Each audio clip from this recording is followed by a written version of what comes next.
and it's kind of a portal into the past. A little trip to the thrift store. 1950s treasures of some household. Giant orange records.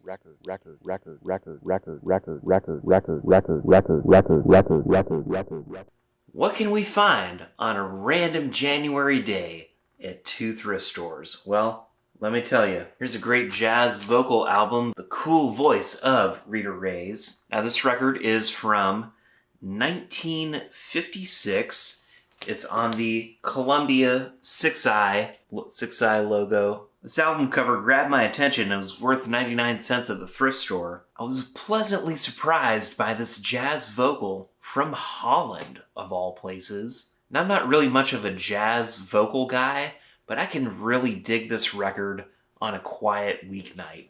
Now, you know me, I love my 60s psych, soul, garage records, but it is absolutely necessary and vital to shake things up every once in a while with an unexpected discovery that will expand your horizons. Now, this album definitely has that cursive singing thing that Amy Winehouse did so well. People were doing that in the 1950s.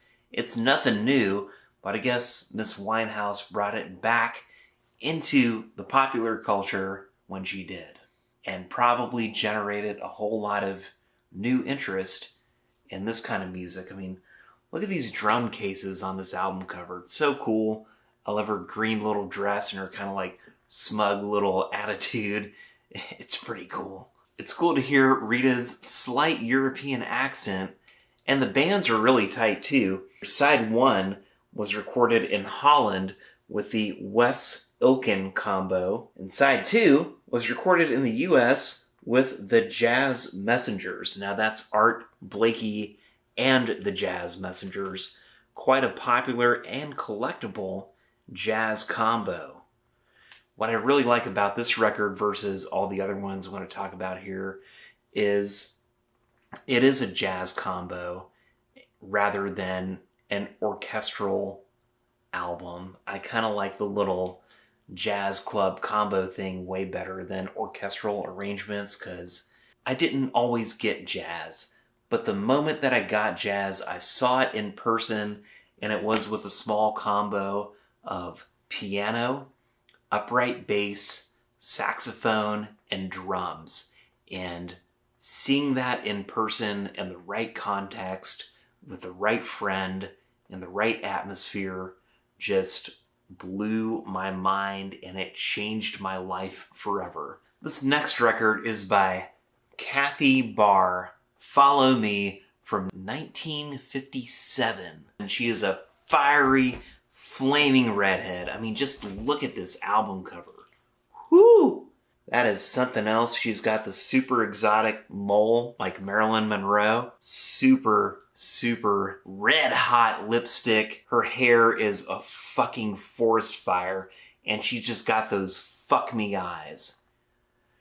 And just look at this back cover too. I mean, whoo! She's such a great singer. This is an album full of like sultry, seductive type of songs, which, you know, for the 50s, maybe that was kind of a big deal. I don't know. It still sounds kind of square to me now, but it is a pretty cool record.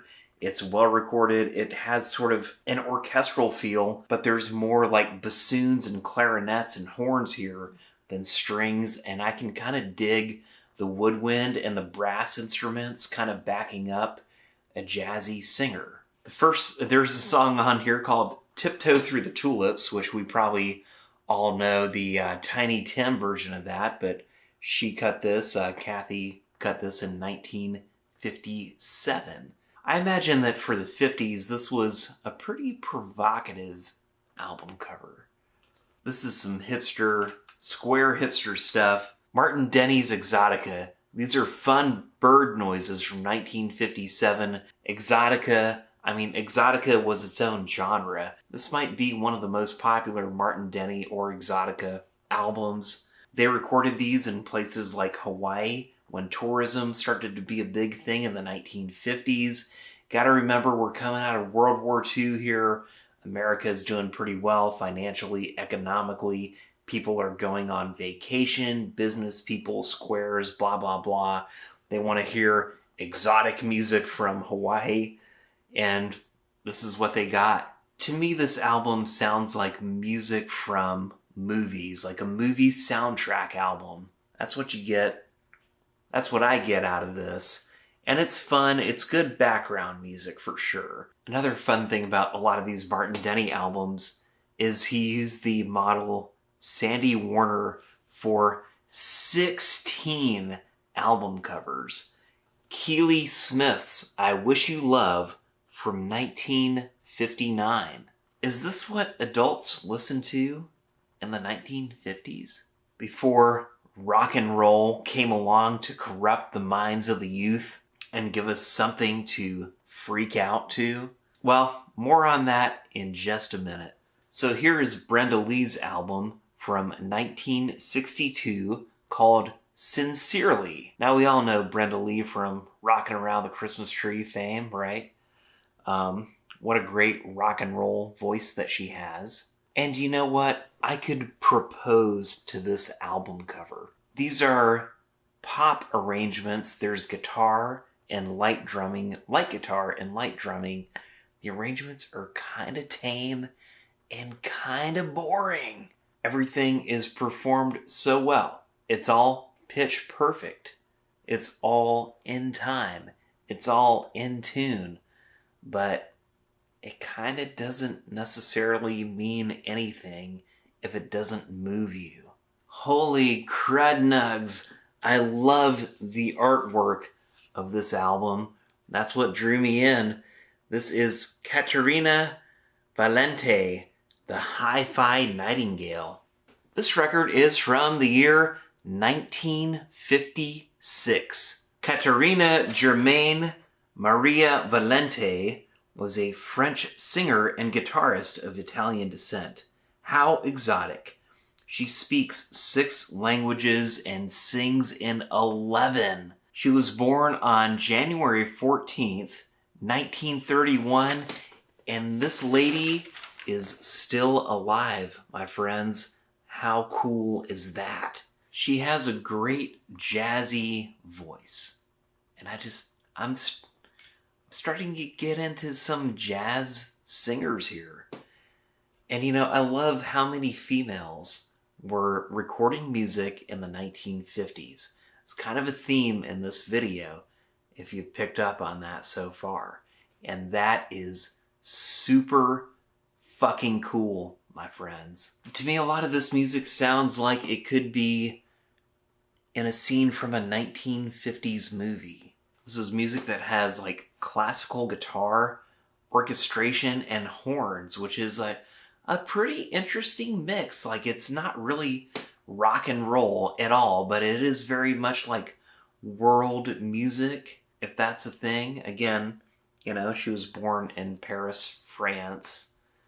That's a pretty worldly city with a ton of culture. And another thing is just, I love the stoicness of a lot of these 50s records. They're so like stark and just straightforward, and it's actually a pretty clean copy of this record. Look at how shiny that is. And here we have the hits of K-Star. This album cover drew me in. The album artwork from 50s albums is so incredibly awesome. Kudos to whoever designed these record covers. At first, her voice almost reminds me of Patsy Cline a little bit. She has a bit of country.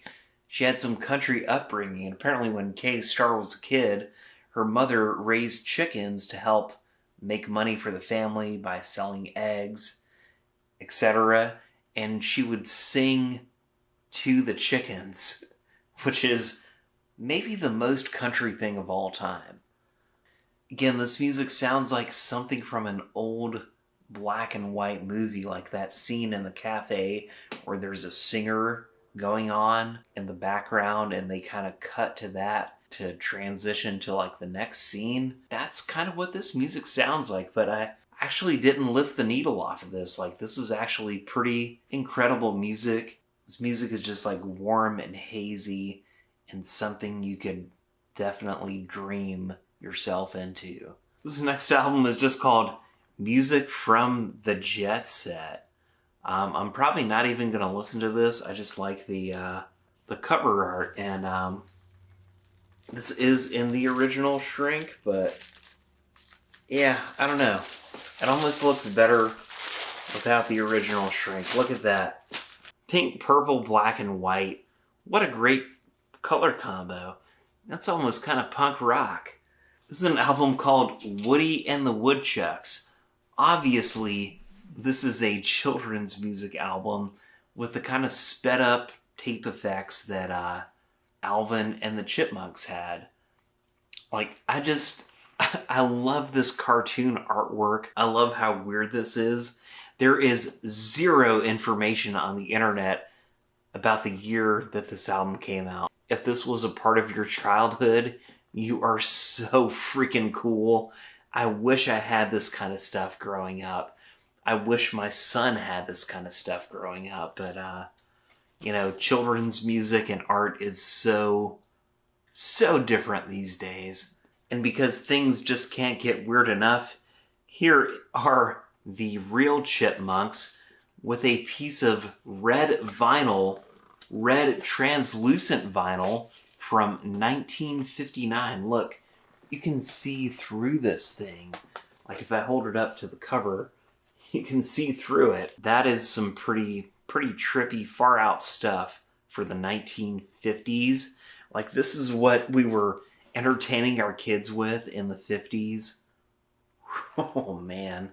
And then there's this one, Popeye the Sailor Man. Again, like there's no information as to what year this album came out. I'm guessing it was probably the 50s or the 60s. Like, at what point in time was a kind of a rowdy, cranky, pipe-smoking, tattooed, muscled-up sailor an icon for children that ate canned spinach? I mean, I don't know when the last time you ate canned spinach was, but I prefer spinach raw and on a salad, and my 8-year-old kid loves raw spinach. It took me years to get him to eat vegetables, by the way, but now he loves raw spinach. He likes it better without salad dressing, but canned spinach?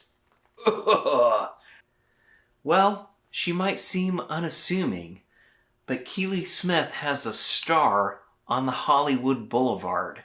So it turns out that Keely Smith was one of Frank Sinatra's lovers, and she also dated Clint Eastwood, and supposedly Andy Warhol did the illustration on the back cover, although he was uncredited for his work on this. She does have an incredibly great singing voice. But I will also say that this music is not my cup of tea.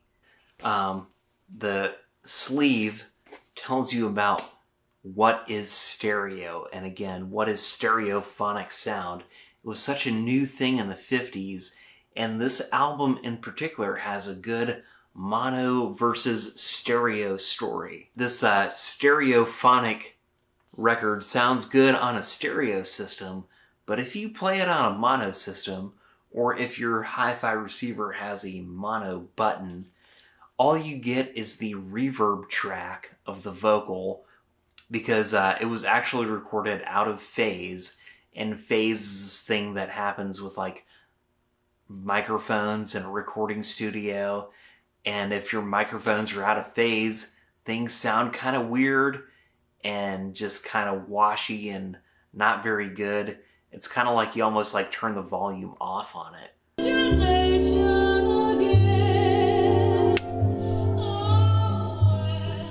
And while most people nowadays probably have stereo hi-fi setups, back in the 50s, mono was kind of still a thing. Like, stereo wasn't invented till 1955, which means like people didn't buy stereo systems till much, much later in time. So I actually have this Bogan monophonic receiver from the 1950s. God, this thing weighs like 1,400 metric tons. It's got a ton of tubes in it. It is so heavy. It sounds good until the tubes get hot. Then it sounds super distorted. Anyway, this thing came in this cabinet here behind me. It's like a 1950s custom-built piece of furniture entertainment system. And it has a speaker in the bottom. And it had this Bogan receiver with it.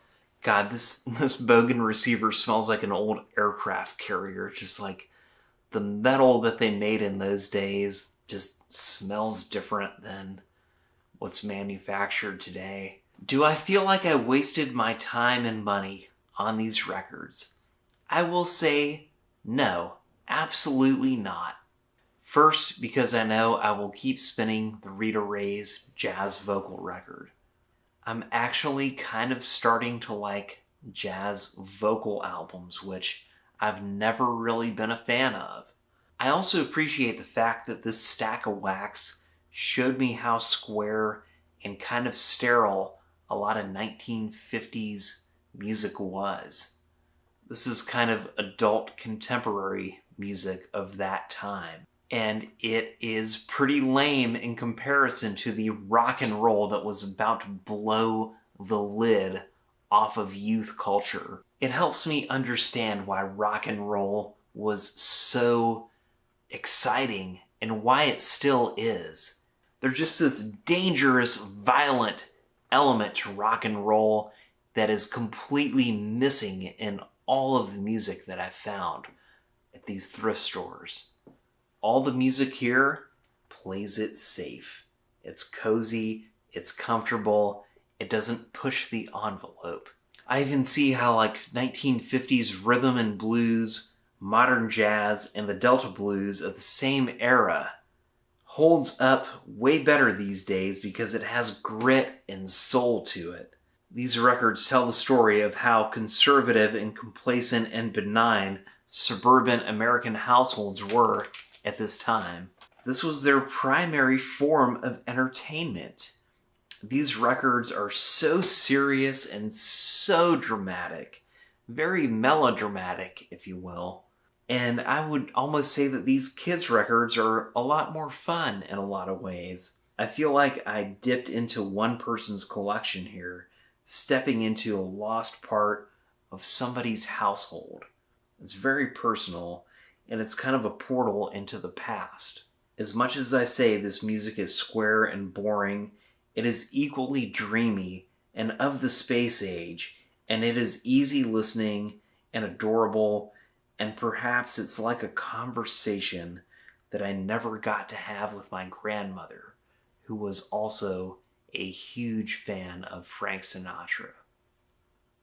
Giant, orange, giant, orange, giant, orange, giant, orange, giant, orange.